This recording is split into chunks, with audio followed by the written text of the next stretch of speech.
Hello viewers, আসসালামু আলাইকুম। আপনারা কেমন আছেন? নিশ্চয়ই ভালো আছেন। আমি আপনাদের ফ্রিতে কম্পিউটার প্রশিক্ষণ দিচ্ছি। এখানে আমি আপনাদের ফাইল থেকে ইনসার্ট, হোম সব এখান থেকে সম্পূর্ণ শেষ হয়নি এখনও। এখানে আমি আজকে আপনাদের দেখাবো ইনসার্টের কাজে কিছু অংশ আগামীকালে আমি আপনাদেরকে শিখাইছি। এখন আমি আজকে কিছু অংশ আপনাদের কাছে শেখাবো। আমার চ্যানেল নতুন ভিউয়ার্স হয়ে থাকলে চ্যানেলটি সাবস্ক্রাইব করে বেল আইকনে ক্লিক করে রাখবেন। এখান থেকে আপনারা ফ্রিতে কম্পিউটারটি শিখতে পাবেন। এখানে প্রতিটা পয়েন্টে আবার প্রতিটা পার্টে আমি আপনাদের শেখাতে চেষ্টা করব। চলেন কথা না বাড়িয়ে মূল ভিডিওতে চলে যাই। এখান থেকে আমি header and footer, page number, তারপর টেক্সট বুকস, এখান থেকে ওয়ার্ড অ্যাড, তারপর আপনার ড্রপ ক্যাপ, তারপর ইকুয়েশনস, তারপর আরেকটি স্যাম্পল। এ নিয়ে বিস্তারিত তথ্য আলোচনা করব। ভিডিওটি একটি লং হবে, সেজন্য ভিডিওটি শেষ পর্যন্ত দেখবেন। এখান থেকে হিডার অ্যান্ড ফুডার অপশনটি ক্লিক করলাম। এখানে হিডার অ্যান্ড ফুডার অপশন দেওয়া আছে, যেখানে ক্লিক করবেন এখান থেকে দিতে পারবেন। আপনি এখানে ডিজাইনও করতে পারবেন, নাম লিখতে পারবেন, অথবা আপনার 1 2 3 হিডারে ফুডার এখানে ক্লিক করলেই বুঝতে পারবেন। এখানে আমি ক্লিক করলাম। Header text typing text option, আমি যেটা লিখবো সেখান থেকে এখানে দেখা যায় প্রতিটা পেজের মধ্যে এটা অটোমেটিক চলে থাকবে। এটা হিডারের মধ্যে। ফুডার হলো আপনার আরেকটা সংখ্যা। এখান থেকে আপনি ইনসার্টে ক্লিক করবেন। এখানে ফুডার হলো আপনার নিচে, হিডার মানে উপরে, ফুডার মানে নিচে। আমি যেখানে ক্লিক করব সেখানেই দেখেন চলে আসে। এটা ফুডার আপনি এখানে লিখে রাখতে পারবেন। এই প্রতিটা পেজের মধ্যে আমি এখান থেকে নিচে আসলাম। দেখেন প্রতিটা পেজের এখানে হাইড অবস্থায় থেকে যাবে। এখানে এটা হলো হিডার আর ফুডারের কাজ। হিডার ফুডার হলো আপনার হিডার মানে উপরে, ফুডার মানে নিচে। পেজ নাম্বার, এখান থেকে আপনি পেজ নাম্বার কীভাবে দিতে পারবেন দেখেন। এখান থেকে মনে করেন পেজে কোনো নাম্বার দেওয়া নেই, নাম্বার কোনো দেওয়া আছে নাই, এখানে নাম্বার পেজ দেওয়া নেই। পেজ নাম্বার কীভাবে দেবো সেটি হলো পেজ, এখানে দেওয়া টপে কীভাবে দেবো বাটন, তারপরে ম্যানেজ সেল আপনার আছে।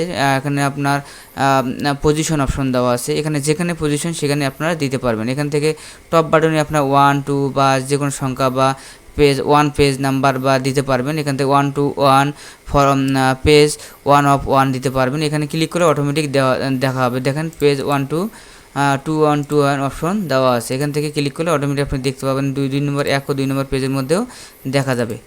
এখান থেকে আমি আরেকটা জিনিস শেখাবো আপনাদের। ইনসার্ট থেকে এখান থেকে পেজ নাম্বার চলে আসলো। এখান থেকে আপনার এখানে নিচেও আসে, আপনি করতে পারবেন। টেক্সট বুকসের কী কাজ?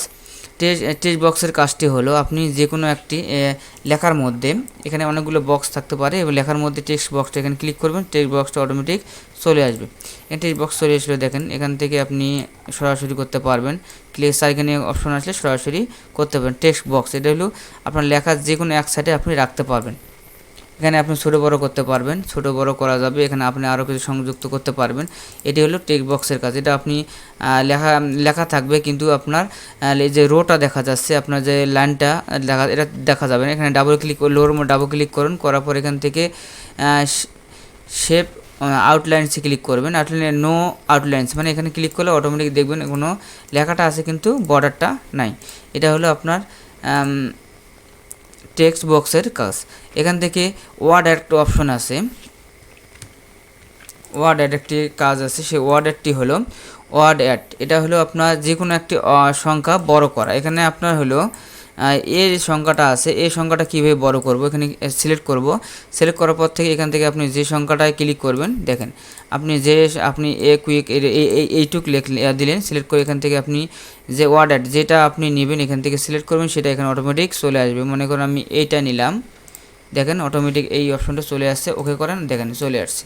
অর্ডারের যে অপশনটা আছে সেই একই কাজ। এখান থেকে আপনারা সরাসরি করার জন্য কি করতে হবে, এখান থেকে বিএন টেস্ট করতে হবে। বিএন টেস্ট করলে অটোমেটিক সরাসরি করতে পারবেন। লেখার এটা ভিতরে নিতে পারবেন, তো বাড়িয়ে নিতে পারবেন। এখান থেকে আপনি শ্যাডো দিতে পারবেন, অনেক শ্যাডো আছে দিতে পারবেন।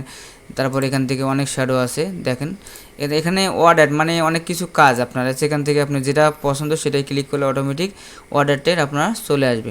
এটি হলো অর্ডারের কাজ।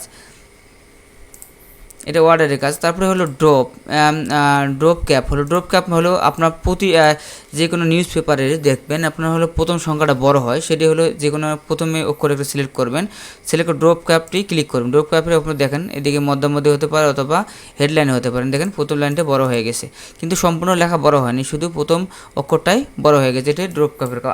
আগের নিয়মে ফিরে আসতে গেলে আমার আপার ড্রপ ক্যাপে ক্লিক করতে হবে, নন ক্লিক করলে অটোমেটিক আগে অপশনে চলে আসবে। এটা হলো ড্রপ ক্যাপের কাজ। এখান থেকে আপনি সিগনেচার লাইন্স, এখানে সিগনেচার লাইন্সের অপশনটা দেওয়া নাই। ডেট অন বার্থ আপনি এখান থেকে আপনি মনে যদি করেন আপনার এখানে ডেট অফ বার্থ আপনি লিখে দিতে পারবেন, সেইভাবে লিখতেন এখানে ক্লিক করলেন, অথবা এখানে যেটাই ক্লিক করেন অটোমেটিক এখানে চলে আসবে। দেখেন ডেট অফ বার্থ এখানে আপনার চলে আসছে। কার্সারটা যেখানে রাখবেন সেখানে ডেট অফ বার্থ চলে আসবে। এখান থেকে আমি ক্লিক করলাম 11 জুলাই, দেখেন অটোমেটিক ডেট অফ বার্থ চলে আসছে। এবার আমি আপনাদের দেখাবো স্যাম্বল। স্যাম্বলটা হলো প্রতীক চিহ্ন, আপনি লেখার শেষে অথবা প্রথমেই আপনি স্যাম্বলটা ব্যবহার করতে পারবেন। এখান থেকে ক্লিক করে আপনার অনেক প্রকার স্যাম্বল দেওয়া আছে, স্যাম্বলটা ক্লিক করলে আপনার অটোমেটিক চলে আসবে। দাঁড়ান আমি আপনাদের দেখাচ্ছি। এখান থেকে ক্লিক করলাম, মনে করেন আমি এই চিহ্নটা ব্যবহার করব স্যাম্বলের, প্রতিটা করে ইনসার্ট করব, ক্লিক করে ইনসার্ট করে অটোমেটিক চলে আসবে। এখান থেকে ক্লোজ করে দিলাম। আপনি হলো কিছু লিখলেন, লেখার পর ইন্টার দিলে আসবে না, কিন্তু এটা স্যাম্বল আবার এখানে কপি করে এখানে পেস্ট করতেও পারবেন। আপনি এটা বড় ছোটও করতে পারবেন। সিলেক্ট করার পর কিবোর্ডে যে অ্যারো চিহ্নটি ব্যবহার করে এটাই করতে পারবেন, অথবা এখান থেকে আপনি ফন্টটি বড় করে দিলে অটোমেটিক এটা বড় হয়ে যাবে। দেখেন এখান থেকে ফন্টটা বড় করে দিলাম, দেখেন ছোটো বড়ো করলে অটোমেটিক বড় হয়ে যাবে। এটা আপনার ছোটো বড় করতে পারবেন, অথবা আগের নিয়মে করতে পারবেন। এখান থেকে আপনি পেজে প্রথমেই অপশন হলো দিতে পারবেন আপনি। এটা হলো আপনার হলো স্যাম্পলের কাজ। স্যাম্পল আপনি অক্ষর বা গুণ ভাগ চিহ্নগুলো এখান থেকে ব্যবহার করতে পারবেন, অথবা এই চিহ্নগুলো ব্যবহার করতে পারবেন। ক্লোজ করলেন, দেখেন অটোমেটিক এখানে বড় ছোটো করলে বড় ছোটো হয়ে যাবে। এটা আপনি স্যাম্পলটা আবার কালারও করতে পারবেন। এই স্যাম্পলের কালারটা কীভাবে করবো, আমি এখান থেকে দেখেন এই যে এখানে এ অপশন একটা অপশন আছে, এর মতো একটা অপশন আছে কালার্স, এ ক্লিক করলে অটোমেটিক কালারও হয়ে যাবে। এখান থেকে আপনি যে কালারে চান সেই কালারে পছন্দ করে কালারটি করতে পারবেন। এটি হলো স্যাম্পলের কাজ। এখানে আমি আজ আপনাদের দেখালাম হিডার, ফুডার আর পেজ নাম্বার, টেক্সট বক্স, এখান থেকে হলো ওয়ার্ড অ্যাডের কাজ, এখন ড্রপ ক্যাপ আর হলো ডেট অফ বার্থ অথবা সময় কীভাবে নিয়ে আসবো, তার এখান থেকে আপনার হলো স্যাম্পলের কাজ। ভিডিওটি ভালো লাগে লাইক কমেন্ট শেয়ার করুন। ভালো ভালো ভিডিও পেতে চ্যানেলটি সাবস্ক্রাইব করে বেল আইকনে ক্লিক করে রাখবেন।